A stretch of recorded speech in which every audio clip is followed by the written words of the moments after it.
Hey, what's going on YouTube? My name's Lucas, welcome to my studio. In this video, I'm unbelievably excited to present to you 5 different epic 7-string guitars that we're using to do a tone comparison. So let's get right into it.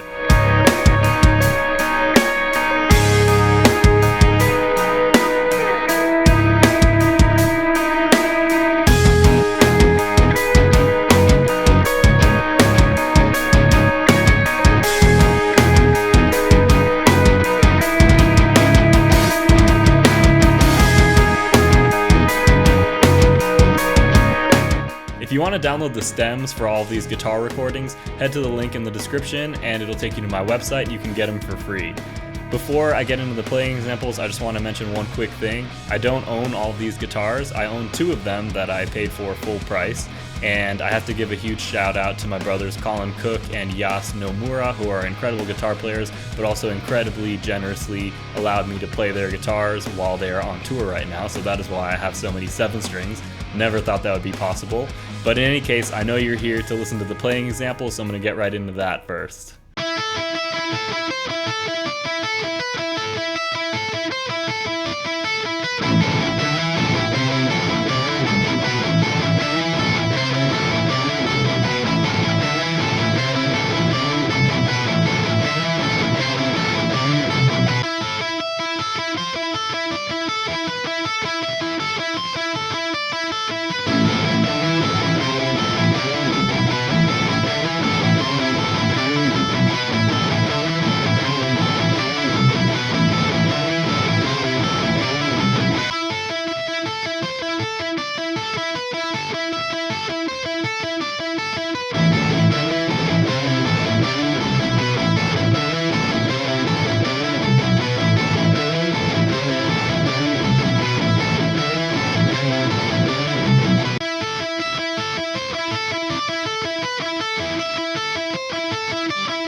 All these guitars were recorded through the same exact rig, through my EVH Stealth 50-watt head on the red channel with the exact same settings, and through my Mesa Boogie 412 cabinet from the early 2000s using an SM57 microphone. As you probably figured out already, this whole video and all these guitars are specifically oriented around high gain metal sound, so that's what we're going to be talking about. And we're going to be discussing the guitars in terms of their ergonomics, how comfortable they are to play, as well as their tone. So we're going to start with my Mayones Regis 7-string here, which is a lovely guitar. And this one is one of the ones that sounded best to my ears just because of the way that it has less of a boomy low end and a lot of top end that makes it really cut through. So this has bare knuckle Ragnarok pickups in it right now, and I think they work really well for what I like to play. The only thing I would say about this guitar is that it's definitely one of the stranger feeling guitars out of all of them as far as playing experience. So you really would have to get used to this guitar. It's not the most comfortable in the sense that it does have some harsh edges right here where your arm goes. The neck is very thin, and it is definitely a very, very nice guitar. They cost a lot of money, of course, and it's really well built. You get what you pay for there. It is the least noisy out of all of them, which is really interesting. It has this amazing kind of satin raw wood feel on the back, which I think is incredible. For metal playing, this guitar is wonderful, depending on the types of pickups you have in them, because you can get them with different configurations, or they can be custom built. But it's a lovely guitar. I would say it ranks very high, probably in the top 2 for tone for me. But for playability, one other thing that's a little bit strange is that there's no fret markers here, so I know a lot of guitar players that pick this up are a little bit confused at first. So I would definitely say ergonomically probably not the highest rating one, maybe about a 5, but tone quality for sure is right up there with all of them. This next guitar needs pretty much no introduction. This is a lovely Man JP7. It's a bit of an older model. It's quite heavy, probably the heaviest out of all of them. This is an incredibly built guitar. It's made in the US, of course, and everything is custom on it. It's really quite nice. All the bridge, all the knobs, and these tuners are legit. It's one of the nicest guitars that you could buy in this category for sure. And the price tag is definitely up there as well. I would say this guitar was the biggest disappointment as far as the sound goes for me.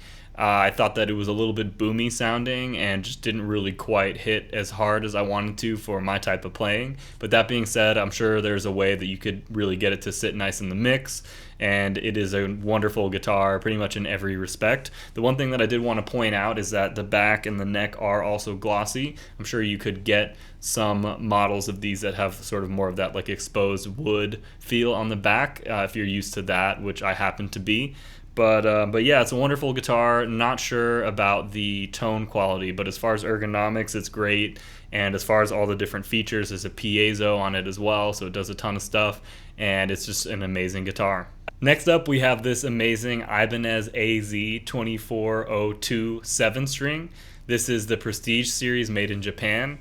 This is a wonderful guitar, and it scores very high on tone and probably the highest in ergonomics for me. And the one thing about the tone that I actually was surprised about is it actually sounded relatively dark compared to the other guitars, but I think it would be really easy to EQ that up on the amp. But something about the mid-range and just overall tone of this is very pleasing to me, especially while you're playing it. And I'm a really big fan of the Ibanez AZ series. If you're on a little bit of a budget and don't really want to, put out the money for like a Soar or one of those really expensive Super Strats, this is your guitar. So one thing that's really cool about the ergonomics is it pretty much everything seems like it's been thought through. It just feels so comfortable to play. This matte finish, I know some people complain it looks a little cheap in photos, but it does not look cheap in person. The matte finish is incredible. This neck feels really, really good as well. It's a little bit thicker than what you would expect for like a metal type of guitar, so I think they're oriented around sort of being like an all-around player's guitar. It has a million different switches that you can use for single coil sounds and stuff like that, so it's full of features, and I think it's just a great guitar. It sounds great, it's really comfortable to play, probably the most comfortable out of all of them in my personal opinion, just because of the way that this satin feels. The cutaway feels great, so you can't really go wrong with this guitar, and I think it's definitely a pricey guitar, kind of in the 2000s range, but comparatively, you get a lot of bang for your buck with this one, so it's one of my favorites for sure. Next up in our lineup is this lovely Jackson Pro Series Misha Mansour Juggernaut HT7 with an Evertune bridge.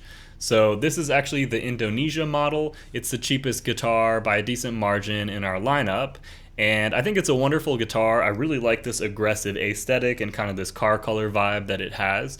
It definitely is built a bit cheaper, feels a little bit cheaper as well compared to the other guitars, and I don't think it stacks up as good as far as tone either, so I would say this scored pretty low on tone compared to some of the other guitars. But that being said, it's cheaper. I would love to get my hands on one of the USA Misha Mansour models. Those look amazing, but for playability, it has this really, really nice caramelized maple neck, and it's quite a bit thinner than the Ibanez, so it's perfect for playing aggressive styles of music. If I were to purchase this, I would probably get the regular bridge. I think it's just a little bit easier for setup, but this is a lovely guitar, and I really enjoy playing it, so I highly recommend it. Last, but certainly not least, is this Abasi Concepts Lorata Legion series crafted in Korea guitar. So this is one of their cheaper models that you can get. And where do I start? This is a total outlier compared to all the other guitars. We have a completely different body shape. We have a multi-scale design. And for me personally, it's a little bit too different from the guitars that I'm used to for me to really feel comfortable playing it. I don't tend to prefer multi-scale for 7-string, but if you're the type of player that does prefer that, I think this would be a great option for you, especially if you're looking for a really modern body design. There's a really cool dark wood, I believe this is a Wenge neck, and it has a little bit of an odd cutaway here, so there's definitely some interesting contours to get used to. The neck is also kind of a U shape, so it's totally different from anything I've ever played. And as far as the tone is concerned, I'm not a huge fan of the way that this guitar sounds, and I've kind of felt this way about other guitars that I've played with Fishman pickups in them. They just seem to have certain frequencies that I find very unpleasant to my ear. That's just my personal opinion, but if you're into that, this would be a great guitar. It's a super modern design. It just looks and feels like nothing else that I've ever played, so you should definitely check these out. And that concludes my wrap up of all these amazing modern metal guitars. I hope you found this video informative. Definitely let me know in the comments which one you thought sounded the best or looks the coolest. Don't forget to hit the link in the description to download the stems so you can listen to them on your own system. And I'll catch you guys in the next video. Take it easy.